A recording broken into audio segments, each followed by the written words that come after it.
Welcome to Ovid Kikha.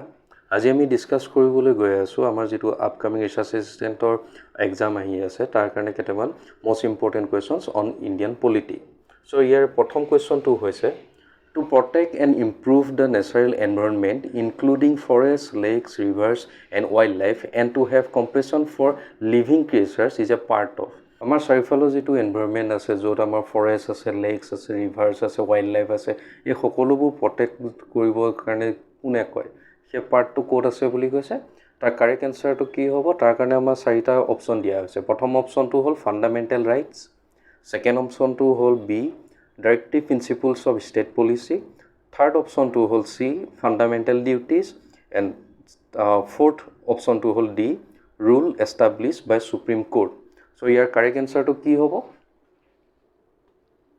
your correct answer to hobo C article 51A subclause G talks about protection and improvement of natural environment including forests lakes rivers and wildlife as a part of fundamental duties as it is our moral duty to protect them so fundamental duties ot ei kotha khini koa hoise amar ei fundamental duties khini amar indian constitution ot kopar lua hoise amar indian constitution ot fundamental duties khini lua hoise USSR means etia russia constitution khonor pora then ami next question ole jao next question tot khuda hoise which one is not a constitutional post তলত দিয়া পোষ্টখিনিৰ ভিতৰত কোনটো constitutional post নহয় option A comptroller and auditor general option B advocate general of state option C niti aayog and option D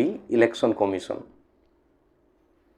so year correct answer to hoise C niti aayog is a non constitutional post it is a non-constitutional and non-statutory body as it is not created by the Indian Constitution nor by any act of government.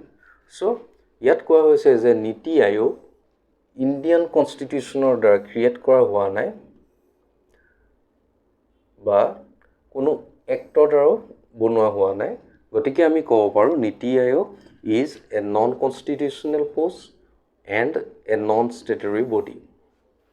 So next question ole ami jao. Next question to hoise the power of judicial review relates to which of the following actions. Judicial review power to tolot dia kuntu action ok bujaise. Option A advise president on constitutional matters.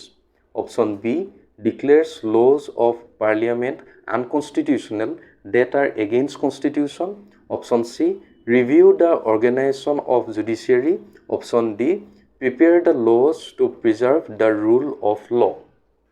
Your correct answer to hobo B judicial review is the process by which the court declare any law which goes against the constitution as null and void so judicial review power authority court e ki koribo pare jikono eta law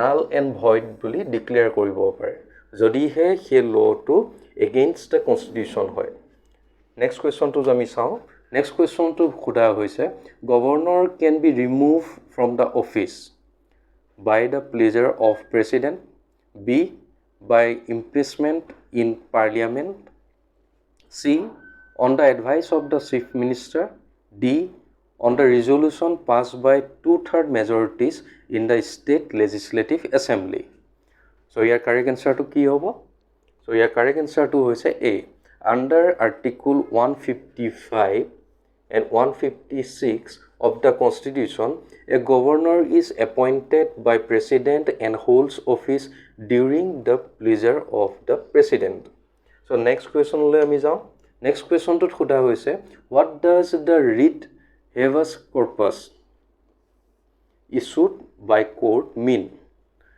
as it to read habeas corpus tar meaning ki hoy option kita hoise option A court sets the detained person free if detention is illegal option B it asks the public official to perform his duty option C it is issued by prohibit the lower court from exceeding its jurisdiction. Option D, it is issued by court to inquire into the legality of claim of a person to a public office. So your correct option to ki hoy sao? Your correct answer to hoise option A. According to Article 32 and Article 226, both Supreme Court and High Court has the right to issue writs which includes habeas corpus. It is against the arbitrary action of state and against the illegal detention. So আমি ৰিটছবোৰৰ কথা আগতেও পঢ়ি আহিছোঁ. So ৰিটছবোৰ বহুত বেছি important. আমাৰ যিকোনো এটা এক্সামত কম্পিটিটিভ এক্সামত এই ৰিটছটো ইম্পৰ্টেণ্ট. চ' আপোনালোকে বাকী ৰিটছকেইটাও আপোনালোকে ভালদৰে চাই যাব. নেক্সট কুৱেশ্যনটোলৈ আমি যাওঁ. Directive principles of state policy R option A justiciable in nature, option B legally enforceable in nature, option C non-justiciable in nature, option D none of the above. So ইয়াত খুদা হৈছে যে ডাইৰেক্টিভ প্ৰিন্সিপলছ অফ ষ্টেট পলিচিবোৰ হয় কেনেকুৱা. So তাৰ নেচাৰটো কথা খুদা হৈছে. ইয়াৰ কাৰেক্ট এনচাৰটো হৈছে C. Directive principles of state policies are non-justiciable in nature as they are moral directions for the state. Moral directions for the state. Even though unjusticiable, they are fundamental for government. So next question le ami jao. Next question to koa hoise, which one of the following landmark cases was the basic structure doctrine of constitution was declared by Supreme Court? Option A L Chandra Kumar case, option B S.R. Bomai case, option C Kesavananda Bharati case, option D Ram Jethmalani case. So your correct answer to option C. Kesavananda Bharati case versus the state of Kerala is the landmark case in the history of India and is also known as the fundamental rights case. It is also considered bedrock of judicial review of all laws passed by the parliament. So Kesavananda Bharati case outcome to ki asil? Ei case to Supreme Court e koisil যে পাৰ্লিয়ামেণ্টে যিকোনো ধৰণৰ lodge আনিব পাৰে, যিকোনো ধৰণৰ amendment আনিব পাৰে, যেতিয়ালৈকে সেই লজ বা সেই এমেণ্ডমেণ্টবোৰে যিটো আমাৰ কনষ্টিটিউশ্যনৰ বেচিক ষ্ট্ৰাকচাৰ সেইটোত কোনো ধৰণৰ চেঞ্জ নানে. চ' নেক্সট কুৱেশ্যনলৈ আমি যাওঁ. Next question 2 hoise, the Interstate Water Dispute Act empowers whom among the following to set up an ad hoc tribunal for adjudication of dispute? Option A Supreme Court, option B Chief Minister of respective state, option C President, option D Central Government. So your correct answer to hoise option D. Central government has the power to adjudicate and set up tribunal. Parliament may by law provide for the adjudication of any dispute or complaint with respect to the use, distribution or control of waters or in any interstate river or river valley. So central government hatot he power to thake je teoluke tenekua tribunal set up koribo pare. So next question le ami jao. Next question to hoise, which one of the following is not a type of emergency according to the constitution? Tolot dia gitar bitot kuntu emergency eta type nohoy. Option A an emergency due to war, external aggression. Option B an emergency due to internal disturbance. Option C an emergency due to failure of constitutional machinery. Option D an emergency due to threat of financial stability. So your correct answer to hoise option B.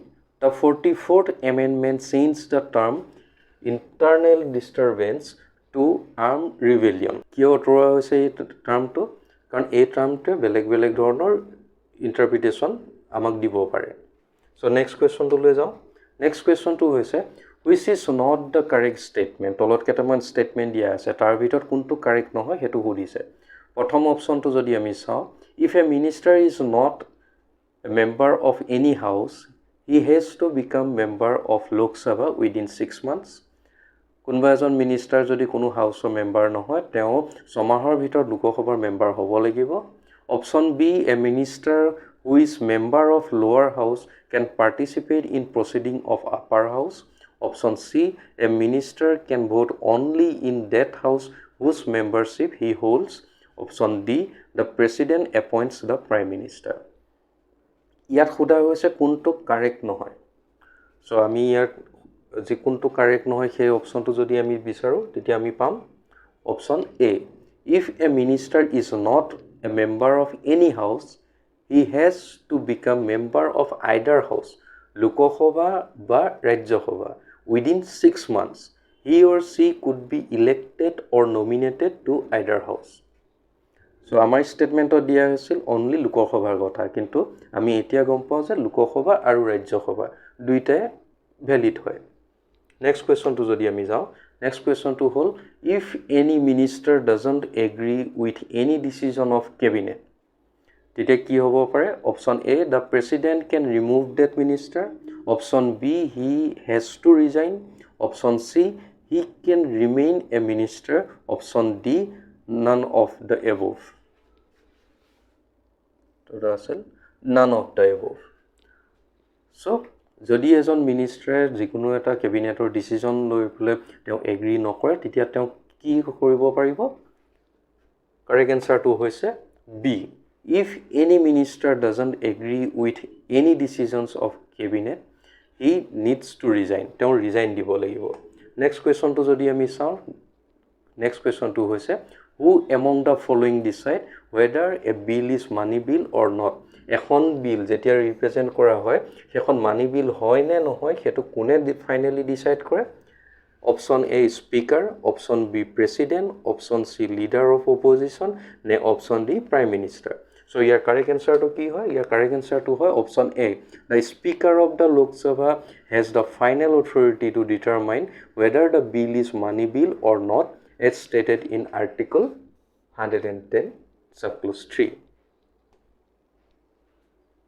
and 13 number question jodi ami jao tat likha ase which of the following jurisdiction is conferred to supreme court but not to high court এই তলত দিয়া option কিটাৰ ভিতৰ কোনটো supreme কোৰ্টৰ হাতত আছে যেটো হাই কোৰ্টৰ ওচৰত নাই option A original jurisdiction option B appellate jurisdiction option C advisory jurisdiction option D supervisory jurisdiction so your correct answer to hobo option C advisory jurisdiction is conferred with Supreme Court as the Chief Justice of India advises President on certain categories.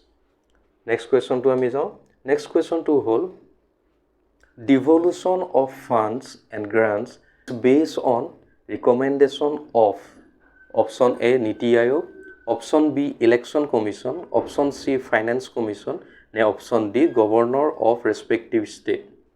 So your correct answer to hobo option C Finance Commission grants from Union government based on the recommendations of Central Finance Commission as per Article 280. Next question.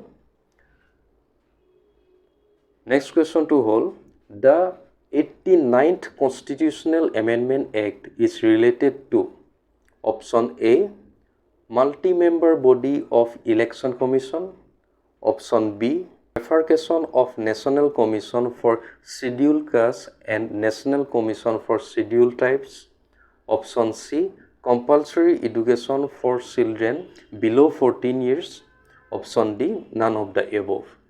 Yat koa hoise 89th Constitutional Amendment kihor logot related. So your correct answer to hoise option B the 89th Constitutional Amendment Act 2003 the National Commission for Scheduled Castes and set up National Commission for Scheduled Tribe under Article 338A. So আজিৰ কাৰণে ইমানে তাৰপিছত আমি এনেকুৱা MCQ আৰু আনি আছো ধন্যবাদ